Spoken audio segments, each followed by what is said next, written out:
నకిలీ నోట్లతోని పబ్లిక్ ను మోసం చేసినోళ్లను చాలా మందిని చూసినాం గాని నకిలీ ఫోన్ పేలతోని కూడా పబ్లిక్ ను మోసం చేస్తున్నారట కొందరు బట్టే బాజిగాన్లు. పెద్దపల్లి జిల్లా మంతని బస్టాండ్ లో జరిగింది ఇది. అగో చూసిండు కదా, గీ పోలీసోళ్ళు పట్టుకున్న ఫోన్లకించి ఎన్ని పైసలు కావాలంటే అన్ని కొట్టుకోవచ్చట.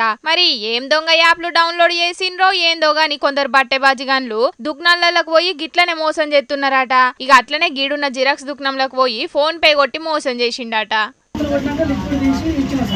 ఇచ్చినాక సరే అని చెప్పేసి ట్రైన్ తర్వాత మళ్ళీ ఇలా అందరూ ఉన్నాం వచ్చి అన్న స్కాన్ చేసిన 500 కొడతానా అని చెప్పేసి అంటే 500 పని చేయండి గుర్తు పడితే నేను మాట్లాడుతా అంటే చేసిన అన్న నేను ఇందకెళ్ళి చూస్తాను రాలే బజాజ్ దాంట్లో చూసినా రాలే.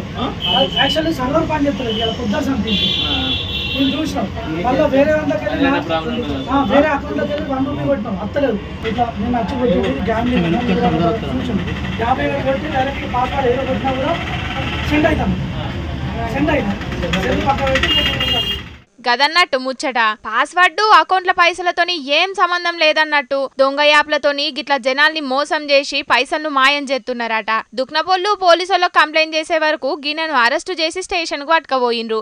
ఏం టెక్నాలజో ఏమో పోన్రి, టెక్నాలజీలతోని పనులు అలకగైపోతున్నాయని సంబరపడాలనో గీసొంటి బట్టెబాజిగాన్లు చేసే మోసాలు చూసి భయపడాలనో అర్థం కాకుండా అవుతున్నది. చూసిండ్రు కదా పబ్లిక్ దునియా మీద దొంగ బడివేగాన్లు ఎట్లా మోపైనరో. కండ్ల ముంగట్నే జనాలను మోసం చేస్తున్నారు.